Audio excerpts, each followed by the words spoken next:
All right. I wonder if we're live. Should we go find out? I never really know with the OBS software if I am indeed live or not. It is what it is. So I'm gonna really quick go over to the YouTube and see if Orange Easel is streaming, and then we'll talk about what's happening in classes this week. How's that? Yep, we are live. Super exciting. Welcome to the studio, everybody. It's good to see you. Happy Monday. Congrats to all of our Liberty graduates. I know Liberty and Liberty North graduated yesterday. So congratulations to the class of 2025. We are so proud of you. And I know some of our other students have their graduations coming up subsequent weeks. So congratulations to you guys as well. Happy Monday, everybody. It is the third week-ish of May. So you can see I've got week 3 here. Some of our classes are in week 3. Some of them are only in week 2. The month started on a Thursday. It's a little weird. We'll talk about it when we get to our different sections in the video as we go on. If it is, week like 2 or week 3 for you, we'll try to make that clear. This is a video for some of you guys that this will be your last class this week. So we'll talk about that when we get there. If you're in a Thursday fundamentals, a Friday fundamentals, or a Friday creative art explorations class, it is the last class of your year. So this is the last time you'll have to tune into a video. As a reminder, you can always find your schedule inside your Sawyer account. So if you're like, I don't know how many more classes I have, Allison, can you give me a class schedule that's just for me? And I'm like, yes, we have one for you. If you log into your Sawyer account and you click calendar, it populates a calendar of classes just for you, for what you have registered for, so you can see what you have coming up. That includes my Monday people with that funky last week because of Memorial Day. That includes that, like, it'll show that you have class on Thursday, the 29th. Okay. All right. So let's go in and we'll talk about these classes. So my Thursday and Friday classes in Liberty, again, this is your last class of the year. We'll try to remember to take journals and everything home with you.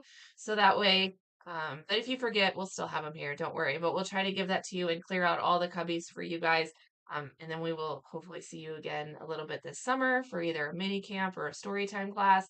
And then, of course, again in the fall. So for my preschool classes, this is our month where we explore surrealism and we explore sculpture. So a lot of clay, a lot of wire work. Monday and Tuesday classes, you guys are going to be doing what our Thursday and Friday classes did last week. You're going to read Sylvester and the Magic Pebble. You're going to get to make what we call dangerous art, where we will heat up rocks in an oven so that they are pretty warm. And that way, when you touch a crayon on top of it, the wax melts over the top, swirls together, it makes a really fun marbling effect, and then you can shake glitter on it and make your own magic pebble. For my Thursday and Friday kiddos, you guys are reading This Is Not My Hat by John Clausen, and you're going to be making paper hats and decorating those. And we'll also finish up our clay pigeons. So if you haven't had a chance to paint your pigeon, you'll get to finish those up so you can take it at home. Tends to be a class that lots of like you feel like you're carrying volumes of stuff between the hat and the pigeon and the journal and anything else in the cubby that happens to be yours, so just be prepared for that. For my multimedia classes, so if you are in the K3 level of classes, it is wire month for us and we are making wire sculptures. Here are some artists from the previous week. You can see we did some designing in our journal. We talked about what it meant to work in the round. We've talked about what sculpture is. We've looked at contemporary examples of metalwork and metal sculptures, and we started working on those. The bases are a wood base that have 5 holes drilled in them, so there are some options on where the wire comes out from and then whether or not it returns. It doesn't have to, but it can. There's another hole for it to return to. You'll notice that our kids are wearing safety glasses. So we do wear just eye protection when we're working with long lengths of wire. We got the wire cutters out. We got the snips out. Pieces sometimes will go flying. Or if you have a really long piece, I'm not going to hit myself in the eye with it necessarily, but that doesn't mean it doesn't, go flying. So we do wear eye protection during this class, and you'll see the kids with that on. But we're doing twisting and beading. The last So again, our Monday and Tuesday classes are 1 week behind our Thursday classes. So Thursday classes last week, they started decorating their wire lengths. So they added wooden beads. They added those tooling details that we made in like the previous week, and then we start putting those together. For my Monday and Tuesday classes, that's what you guys will be doing this week. And then in the last week of class, we'll start putting those all together, getting things situated. We'll decorate the base. We've got some liquid washable watercolors that you can use on that wood to stain it, stuff like that. So should be a fun one. For my 4th and 5th and my homeschool classes, we are also doing metalwork. We are also doing a sculpture. So this is a 3-dimensional piece. It is a butterfly themed. And in week 1, we just talked a lot about metal art. You can see here we looked at a slideshow of different artists who work with sheet metal, talked about what it meant to work in the round. We learned the embossing technique. This right here, we looked at butterfly examples and talked about the different shapes of the wings. We designed it on paper, and we talked about the concept of symmetry. In week 2, then we took those designs, we transferred them onto the aluminum tooling foil, and we started the embossing process. And really, that's where all of our classes are, whether you're a Monday, Tuesday class or a Thursday class. They are somewhere in that embossing step. And that's going to take a little bit of time. We do work from both sides of the metal. So when I place my metal sheet down on kind of a softer surface, usually a piece of felt, like there is in this picture here, um, and I depress it with like a wooden stylus, the metal actually stretches and it pushes down and it leaves it because it stretches down there, but then it stays there. And when I flip it back, then that area is raised. When I have it this way, that area is depressed. And so I work from both sides, embossing and adding designs, so it is a dimensional design. So that's what they'll do. Eventually, those wings will then get shaped into a butterfly wing with just a little bit of careful bending. And we're going to add a beaded body to them. And then they'll be, some kids may choose to do wire legs, but we're going to really encourage a lot of them to make them mobile so that they are suspended. The legs get tricky. They become, yeah, when you're not soldering, getting a joint to work is really tricky.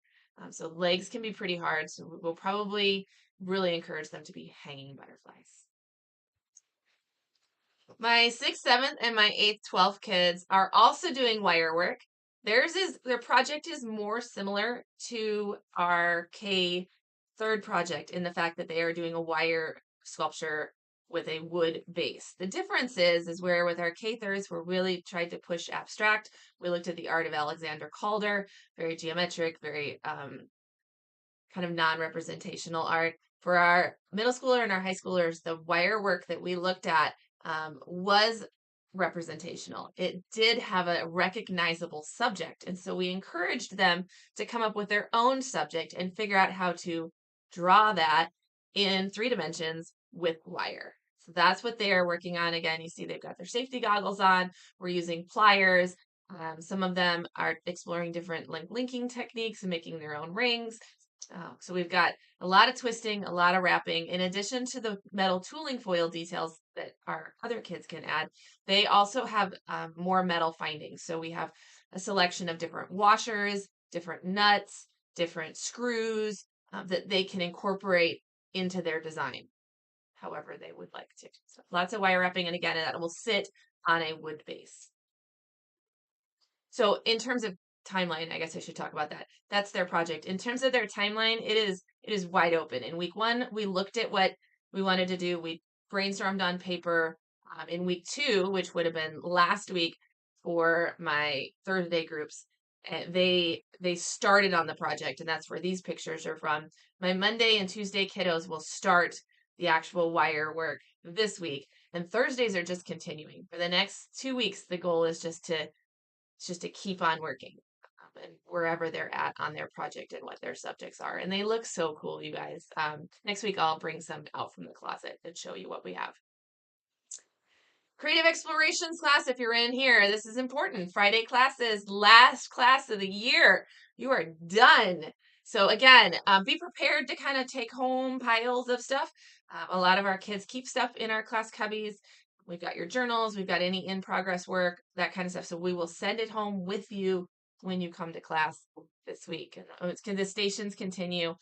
The ones that have been really, I talked to Grace and Liz here. They've really liked the aluminum foil creation where we've made sculptures out of foil. That's the art history focus right here.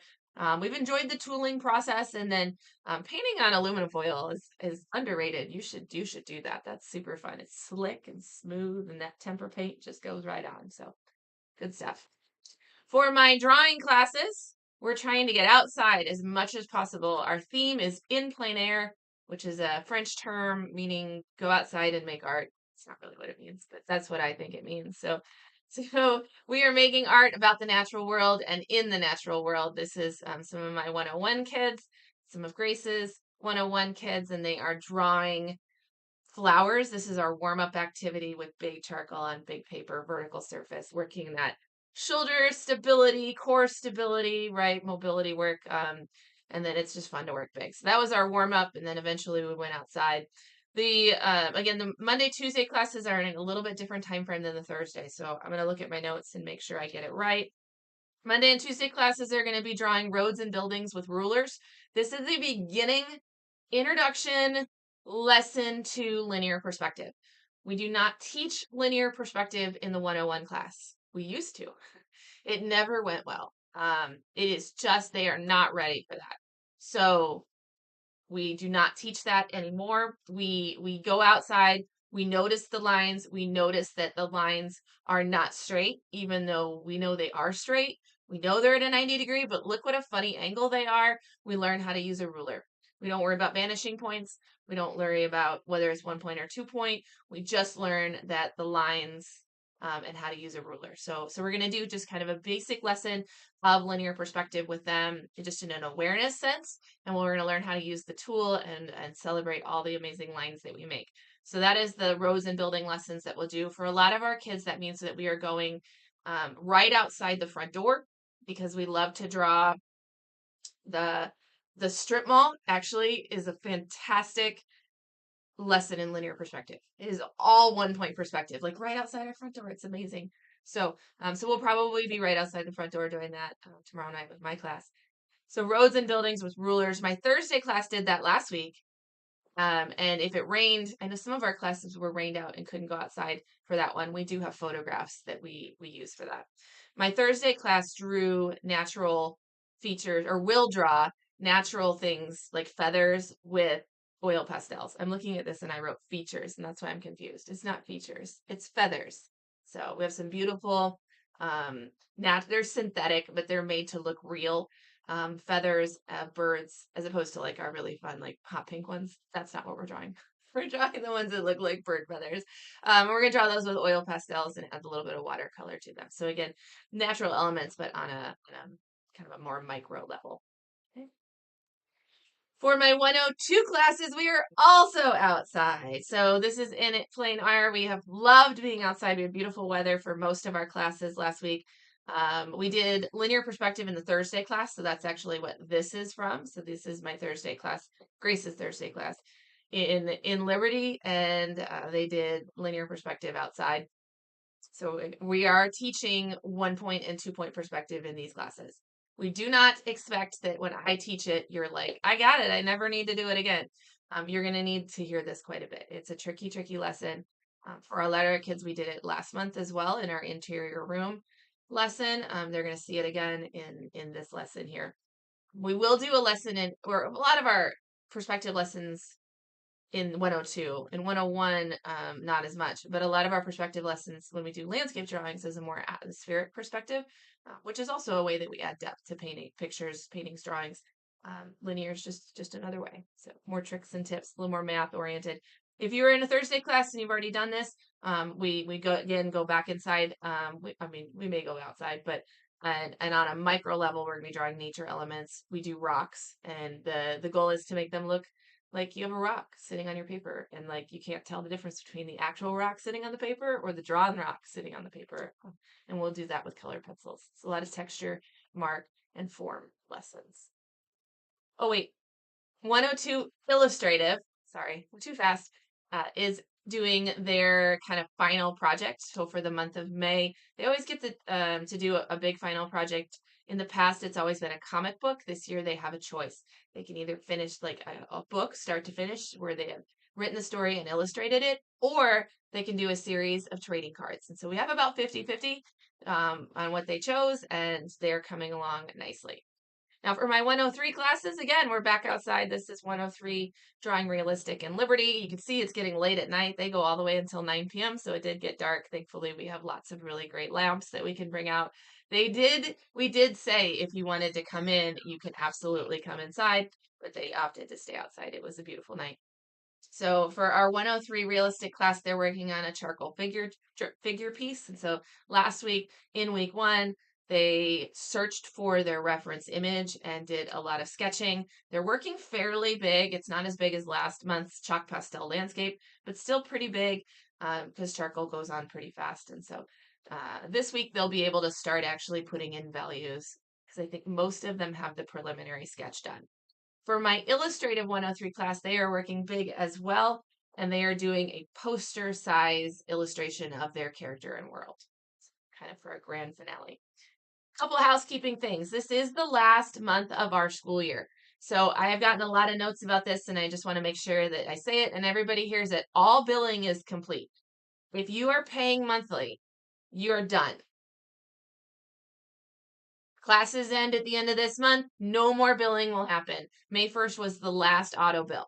And nothing else will happen. Like nothing else is automatic. Even when we get to fall, if you think they're just going to magically resume and you're going to be in class, you are going to be so disappointed. That we are done. It like stops. You know, you will have to actively re-enroll for classes in the fall. And if you don't, I don't bill you anymore.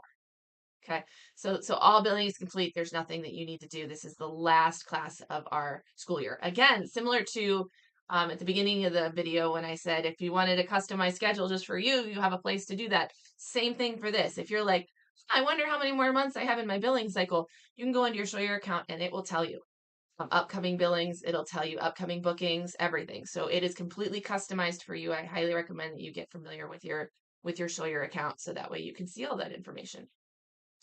Drawing multimedia classes that meet on Monday are not meeting on Memorial Day. We're going to have our last class. I cannot do this.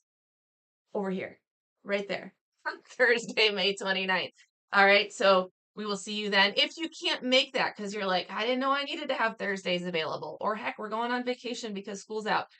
It's okay. Let us know though if you can, or have your kid just tell us, and that way we can make sure to give them their journals.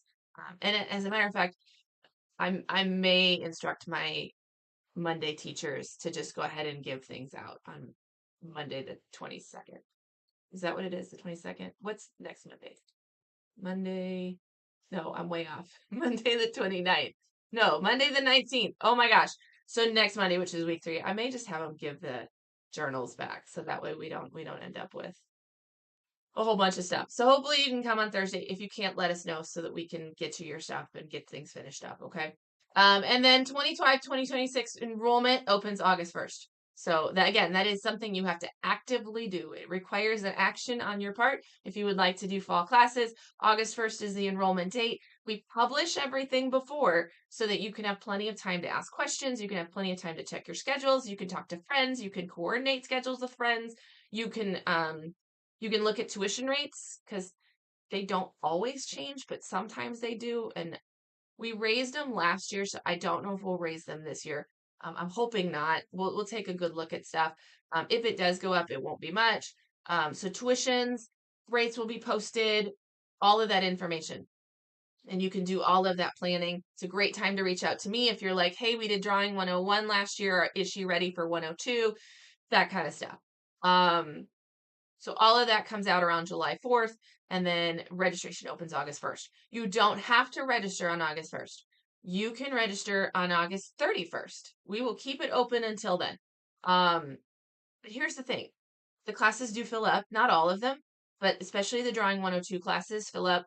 So I can't guarantee there's a spot if you don't sign up on August 1st. I will say, in the past, nothing has ever filled up in 10 minutes on August 1st. Like, you don't have to be like right there on the buzzer. It's okay. But on the day that it opens, you can pretty much get any class you want. We do run a t-shirt promo on August 1st. You've ever wondered how people get the Orange Easel t-shirts? That is because they registered on August 1st and they paid for the entire semester. So if you do that, you automatically qualify for a t-shirt. So if you've ever wondered, that's where you get that. I think that's it, you guys. Let me double check. Yeah, nothing else. This is the second to the last video, right? I think so. We're not, well, no, the third to the last, because I'll make one next week that'll say week 4. And then I'll make one again that'll say week 4 again for all of our Monday and Tuesday people. And that'll probably come out Sunday night before Memorial Day, because I'm not working on Memorial Day, but I will work Sunday night. So anyway, so you'll still see me maybe 2 more times, and then all these videos are done. So I hope everybody has a really great week ahead, and that you are enjoying the heck out of the end of your school year. And I will